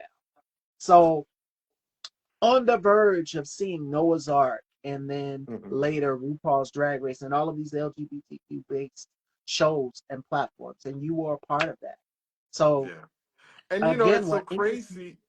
Sorry, Yeah, it's just so crazy that you just never know who you've touched by your artistry, and Justice didn't wasn't able to move. It really we did like a few episodes or whatever, and we just didn't get the backing. I'm not sure all of the ins and outs. Jay Omar would better be able to tell you that, and yeah. Shout out to J. Omar. Shout out to Paris, and thank you for the opportunity, J. Omar. It's like 14 years ago now, and it was a great experience in that I stepped into a role that I never really saw myself in. Um, an abusive drug dealer? What? Like, that's far from who I am. So yeah, it's you just never know who saw you and who was moved by you. And thank you. I mean, thank you for even being interested enough to want to speak to me. Because I feel, as a performer, you sometimes go through these periods where you just don't feel as talented. And I've gone through, for the last few years, I've gone in and out of feeling talented. And it wasn't until I got back on stage this past spring, it's like, oh, I got a little something left in me. I still got a little something. And, hearing my songs, and, it's like, okay, yeah, is there room for improvement? You good. You still here. There we Is are. there room There for, we are. Okay. yes. Yeah. Is there room for improvement with anything? Yes. But feeling like I still have something left in me, still left in the tank, that motivates me. Did I think I would still be here climbing this ladder at this age? No. I thought I was going to be way past this, but that wasn't my calling in that way for that time period, and just keep pressing on until whatever is supposed to happen happens. So. God said, not right now. My mom's been sick lately, and she said, it's not your time. She said, God Mm, said, it's not your time. Because my fear was losing my mom. Literally, she mhm, was so sick to the point where I thought I was going to lose her. And I'll tell you guys a story about my grandmother, who's 80 years old. She's still alive and living. They found a blood clot on her lung, and they had to go in, and she died, and they had to revive her. She came back. My grandmother's still alive and living. amen. And my mother, the same could have happened for her. They found a blood clot on her, but it was in her leg, and they had to go in and perform surgery. She was in the hospital for a few days, and watching her bounce back, literally having to nurse her back to health, was a process. And my brother K Tubes knows it because he always asks me, "How's mom? How's mom doing? How's she doing?" And I said, "She's getting better day by day. She's getting stronger." And I said, "Lord Jesus, please don't take my mom from me. She's Hmm. only, we gonna say in her 20s because I want to be able to live to give y'all season 30. She, she's in her 20s. We gonna say that. Uh, and I said, I want my mom to go. It's not her time yet. And she told me that. She said, God said, it's not my time. It's not time for me to Mhm. come home. So the same thing that she told me, I'm telling you, and that is, it's not your time. God is saying, you Mhm. still got a lot more talent left in you. And yes, you still got the fire. I still am crushing on you. The dreadlocks, when you cut them off, it just sort of like, okay, he's still fine. He's still Well, fine. He still got I'll give you the story on that. I don't want to leave you hanging with that without a story. So I had shoulder surgery. I had it. my clavicle shaved. I had my rotator cuff repaired, and so at that time I was doing my locks myself, and for the most part. And also, I felt spiritually that it was time to let them go. Yeah. I felt spiritually when it was time to do them, and I felt spiritually when it was time to let them go. So it wasn't just like I'm just going to cut. It was truly a spiritual journey. I can't explain it, per se without outside of that. It was just, outside of I couldn't lift my arm up to twist the hair. But yeah, that was a part of it. So I'm sorry. But if they had to go. No, no. And we need change. We sometimes, it's freeing, it's liberating Yes, because it's like we're revealing a new part of ourselves when we change exactly. certain things about ourselves. and I'm not talking about surgically, I'm talking about like hair or style or anything, we feel a certain difference. It's like a Yeah. new beginning, a new day. Every day when we get up, we pick out a new outfit. We pick out what we're Yeah. going to wear. We do it the night before. And it's like we're reinventing ourselves, the reinvention or the rebirthing process. Because I do believe that when we pass on, when God said it's time for us to come home, there's always going to be a new chapter of us. And I can remember the day my sister passed, not being able to I couldn't go to that funeral home. I just couldn't go view the body. It was my mom, my aunt, and then I think one of my uncles went to go as well too. And my aunt, she said, "Don't worry, sweetheart, your sister's getting a new body." So Hmm. the pain you were feeling, the suffering that you were feeling, if you've lost somebody, look at it as that. God is giving them a new body. There is a rebirthing process happening. So you can say that person died, but they're reinvented. Yeah, I believe in reincarnation. People coming back as animals or coming back as flowers. I believe in the subconscious as well as the unconscious. And I Hmm. believe that we always have a way of coming back stronger. It's called resilience. So Yeah. whenever there's a setback, there's always something greater to come that comes along with it. And I'm a Yeah. firm believer.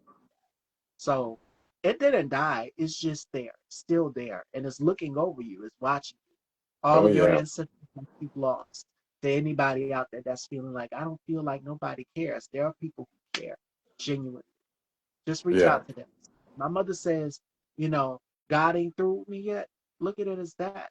You know, you still have a lot more creativity, and I see Yeah. so much more in the future for you. You said, no, I didn't do Broadway. I've already spoken into existence, and the Yeah. power of manifestation is powerful. So Yeah. I'm manifesting that it's coming. It's coming. Yeah. And I'm open to it at this age. I'm open to it. It's just that wasn't something that I want to do movies. Movie star. All of this star, whatever. I mean, I saw things. I dreamt things. I mean, literally dreamt things, and that have yet to come to fruition. I'm a dreamer, by the way. So I every once in a while I'll have.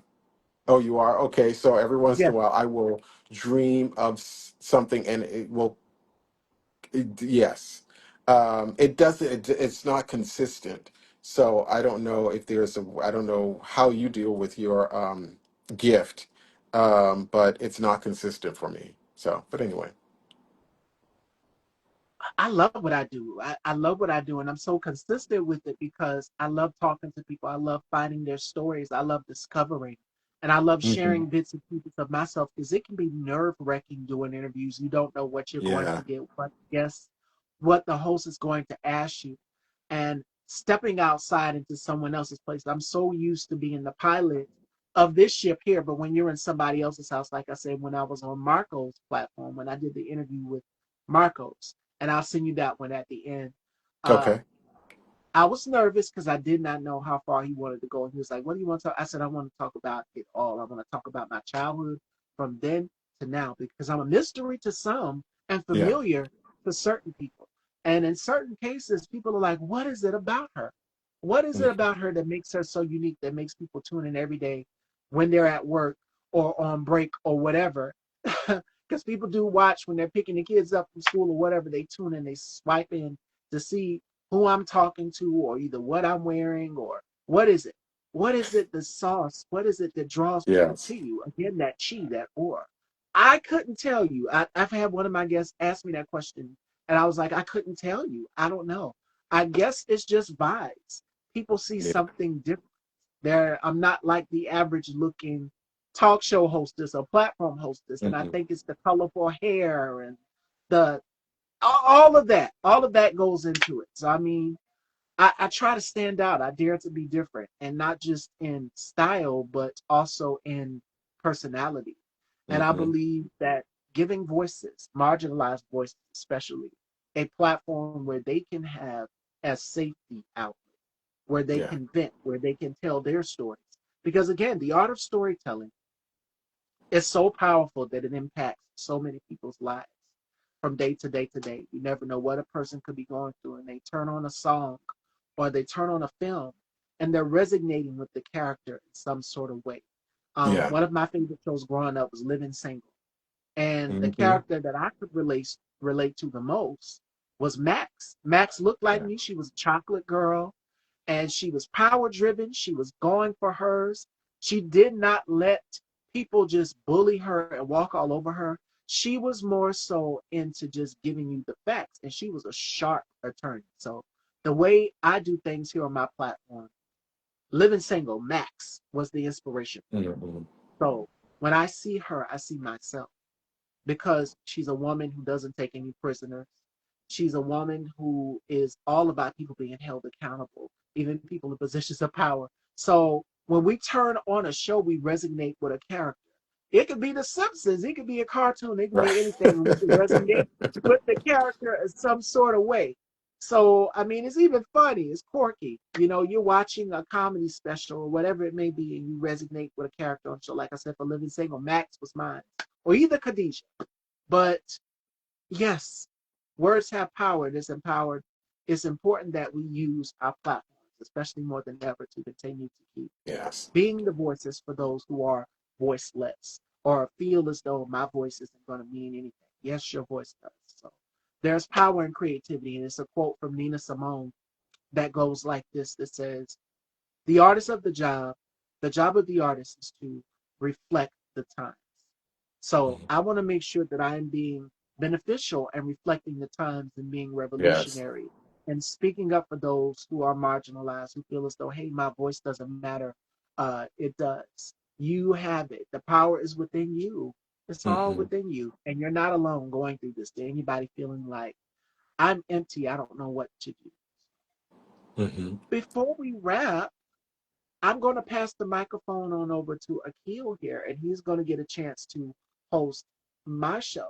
This is the Akil show. This isn't Style by Stevie anymore. So I'm going to let my guest ask many questions as he would like.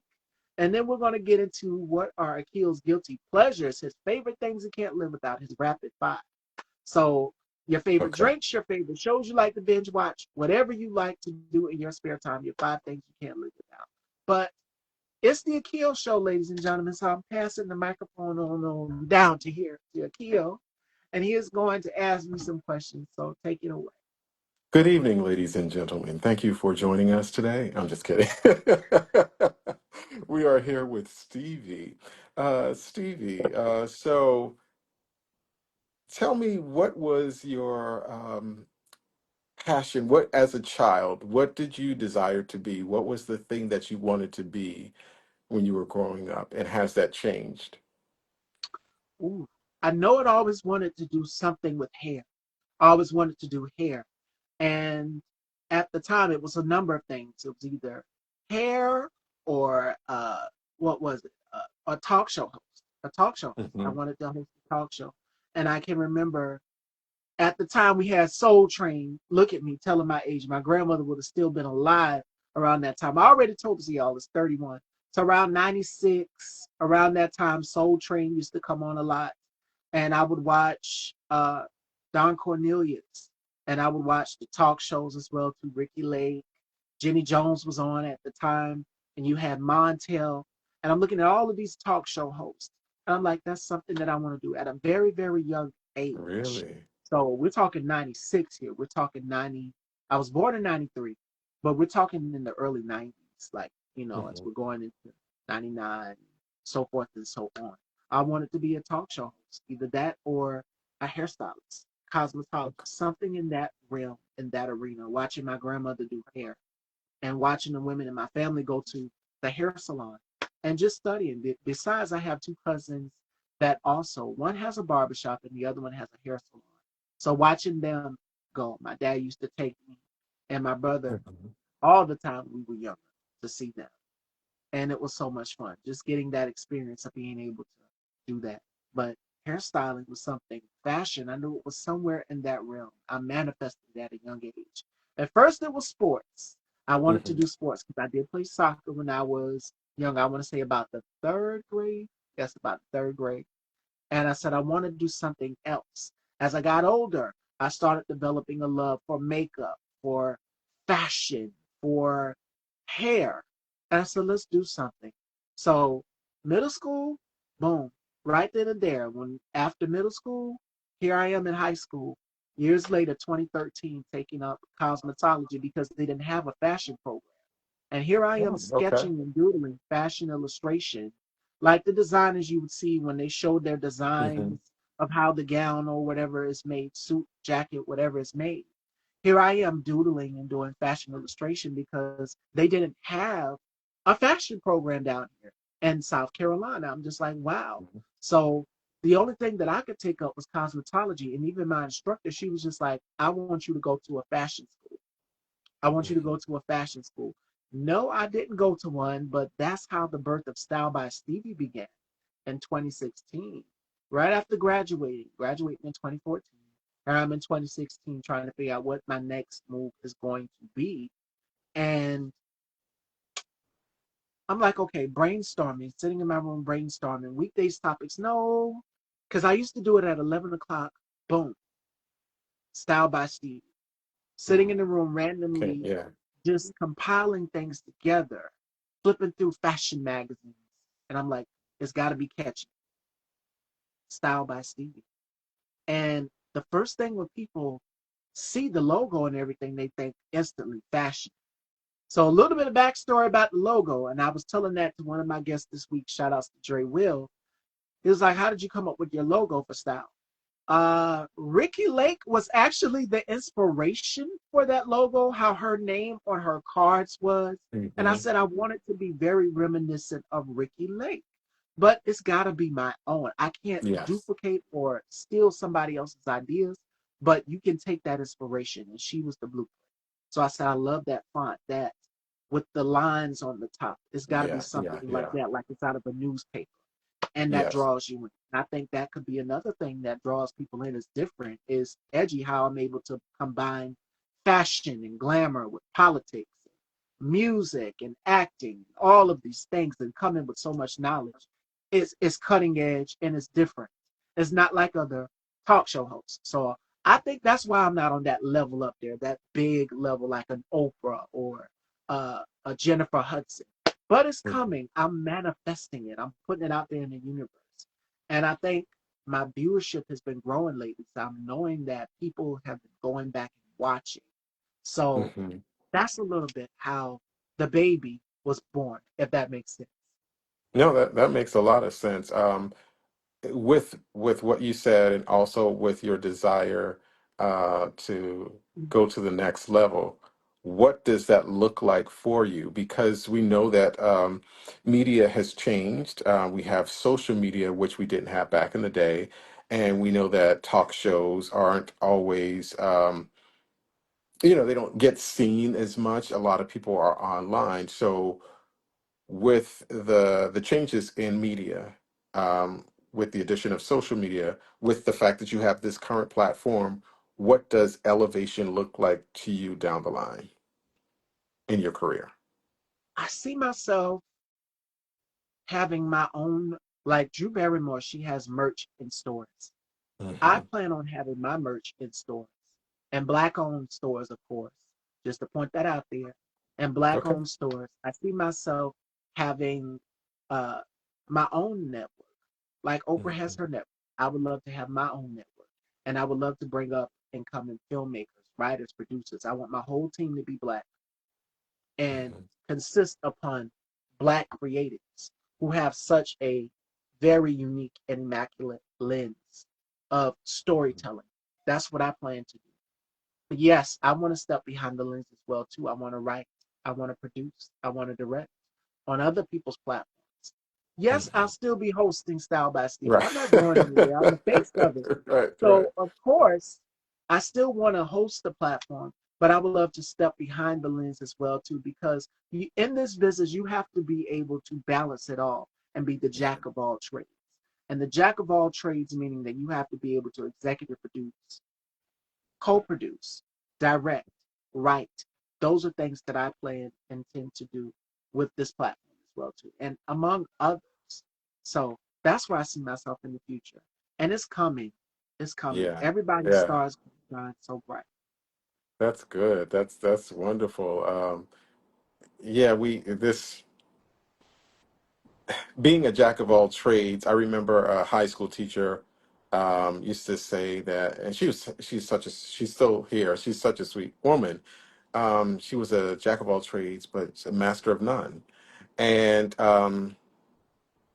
while I understood her sentiment, I didn't want that to be my outcome because she wanted to go to New York and become an actress, but I think her grandmother or her mother wouldn't let her. And Mm. but with that said, I think in these days and times, it's important to be that, and it's important to have ownership. You know, shout out to Tyler Perry for doing what he does, and having ownership of his material, as well as being able to navigate uh, the what television landscape or the movie, the creative Oh, yeah. landscape that he's navigating. But I think ownership, like I was saying, the collaborating with, like you were saying, with other people, ownership and being able to control the narrative, for lack of better terms, versus being controlled by the powers that be. We are that power. Um, yeah, I can go on and on, but yes. So No. Yeah, absolutely right. We have to be those vessels to tell yeah. people's stories and step Hmm. behind that lens and capture that. And we're now in a Yeah, day and age where we've got AI, we've got technology. Whereas yeah, before, okay, you got to pay the cameraman, you got to pay the whole team, everybody. Make sure that they have the technology to film and produce your show. Now we can yeah. do it right at our fingertips. It's right here on That, our phone. So yeah, it's yeah, accessible. yeah. So you had some questions for me? Um, yes, we are going to do the rapid five fashion dolls with Akil, and Akil I has to can't tell me, stand these things, but I'm gonna do whatever. I'm gonna do my best. Lord Jesus, help me. All right. you got this, you got this. What are five things that you can't live without? French fries, Okay, chicken wings. Um, what else? What do I? What am I? What do I really like? I enjoy, I guess, running, like exercising, being physically fit, like gym. If it's not the gym, having some way to exercise. Um, I enjoy things that are spiritual. So maybe it's a spiritual retreat, even getting a massage, those type, along those lines. And mm, what's a, a fifth thing? Um, that's hard. I don't cowgirl know. fan, passion fruit drinks.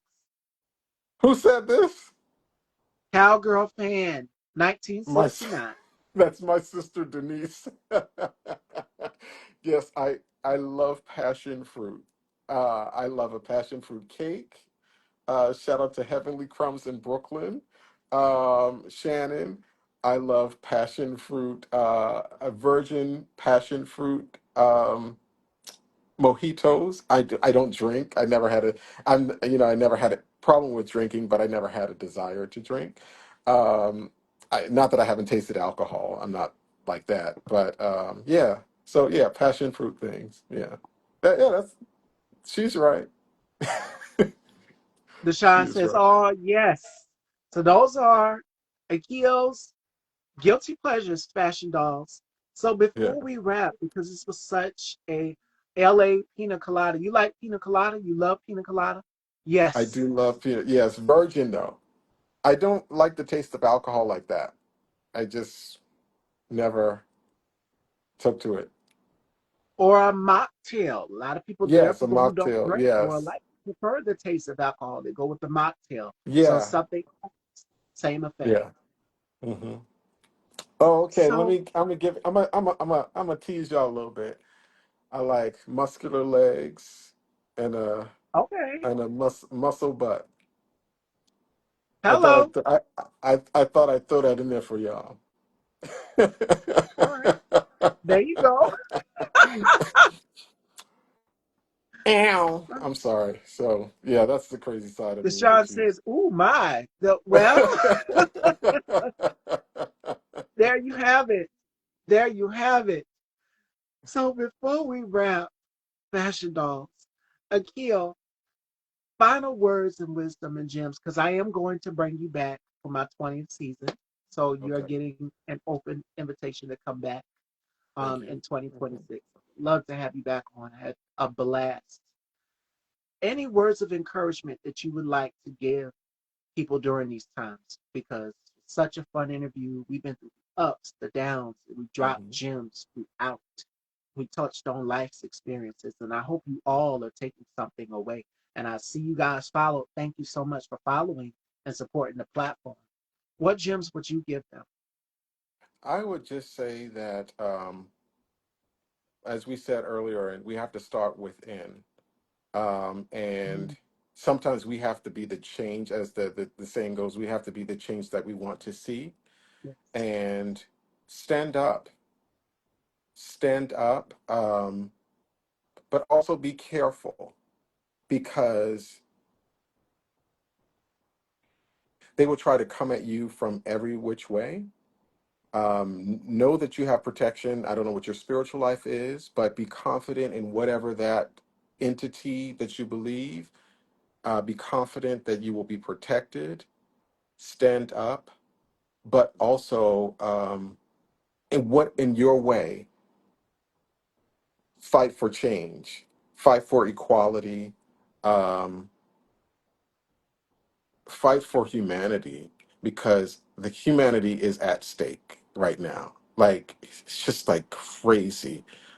Um, to see spiritual leaders saying and doing some of the things, or so-called spiritual leaders saying and doing some of the things that they're saying right now, um, it makes you question a lot of things. But just hold on to your faith and just know that change is possible. And if we continue to persevere, we can see a brighter day, no matter what's in front of us, what we see. absolutely. Deshaun, the reason why my eyes went up like that because we are seeing that. We are seeing that. But to add on to also what Akil just said, I want you guys to know this that everything you want is on the other side of fear, and that comes from Jack Confield. So, in order for us to overcome everything that is going on, you never let them take your voice, never let them silence you. Yeah. They're going to come at you at any angle possible. But if you are divinely protected by God, if you are spiritually protected because you've got your guardian angels, your ancestors there, the universe, whatever you believe in, they're protecting you. You've got a village, you've got a tribe. And that's why I said that community is important more than ever. Hmm. Continue. Don't let them take your voice from you. And And never let pray them go ahead. I'm sorry. and pray for our leaders, our black leaders who are out there fighting the fight. Oh yeah, Letitia James, Jasmine Crockett, the people like those people who are really trying to stand up. Pray for them. Pray for their protection. Pray that they continue, and yeah, pray, support them with absolutely. it however you can. Absolutely. And again, never let them take your voice. Never let them Yeah, take your voice. Never let them silence you. Keep fighting. It's going to be a long one, but trust. yeah, At the end of the day, you will win because yeah, evil will not win. Pray, yeah, stay vigilant, stay aware, be gentle to yourself. And I tell you this all the time. Make sure that you are taking mental breaks if you need to. If you need to unplug, yeah. sometimes unplug because it Unplug. can be Yeah, overwhelming. So I believe in self care wholeheartedly. So I want you all to make sure that you are, as my colleague Deshaun said, create a network. Try to work with other people. That's the key part. The key part right there is networking and forming a tribe, forming a community. And I'm so thankful. Yes, have your own platforms. Oh yeah, definitely. Make sure that if you got something you want to say, the power of technology is here. Use your Yeah. phone. Get out there, vent, talk about it, write it down. That creativity, put it out there. And as Jack just said, it's on the other side of fear. You have to get through. Remember how I said you have to get through the ugly in order to get to the beautiful? We're going through the ugly because there is beautiful Yeah. on the other side. And And, a and phoenix rises from the ashes. So yeah, remember that. I agree with that because I just had, like a moment like a few days ago, just thinking like, how did we get here? Will we get out of this? And it's just like, yeah, we are going to get out of this. This is going to be different and better than before. I think this is happening because it all has to be destroyed before we can build it up to make it right the way it should have been from the beginning. So maybe it has to all crumble in order for us to build it the way it should be built, so that everybody is seen as human and seen as equal.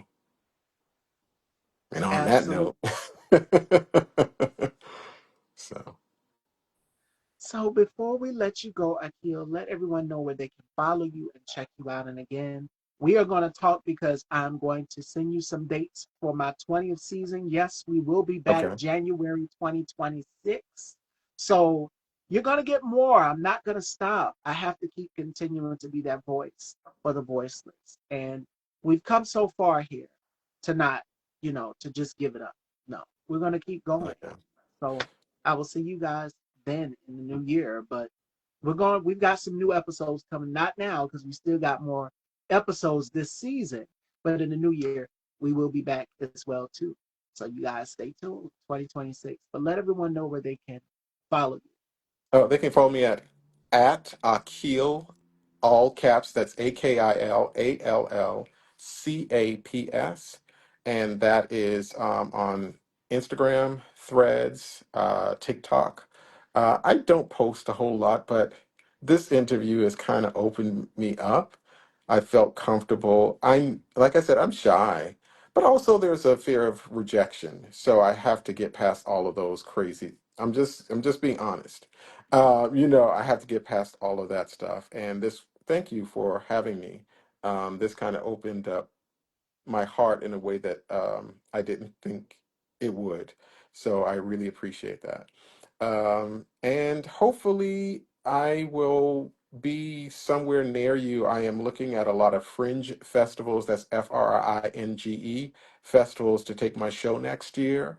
They are across the United States as well as in other parts of the world.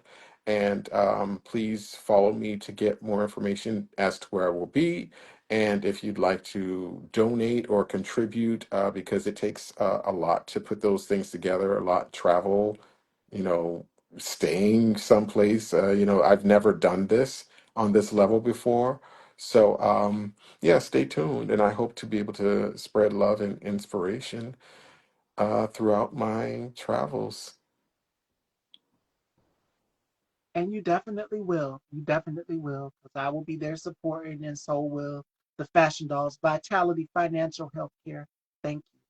Thank you. Thank you for all tuning in and enjoying the platform. And the Sean's Miss Stevie's like, hold on, I'm not done with you. You know me, that's the Scorpio in me. I'm a fighter. My mother raised a fighter. She's a Libra, October 7th. I'm October 31st. So yes, I am a fighter. I do not give up easily.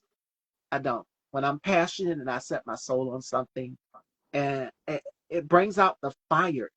It's a certain fire, and I just can't give up. I can't give up on people who are vulnerable, who are marginalized, who are being attacked. I just can't. Mhm. It's just not. They're gonna have to have a voice to speak up for them because not everybody is bright and as bold as our voices are. So I appreciate you all for tuning in.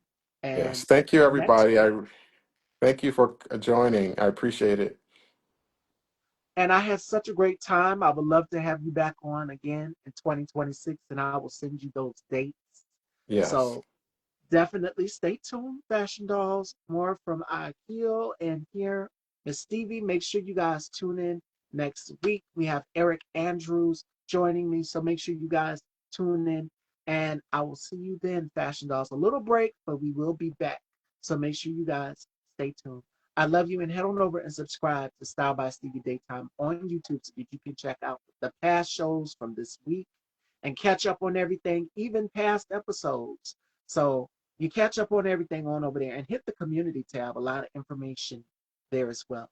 So I love you all. I want you all to be safe, be vigilant, be aware, and be gentle to yourself. Take care, everyone. Until next time.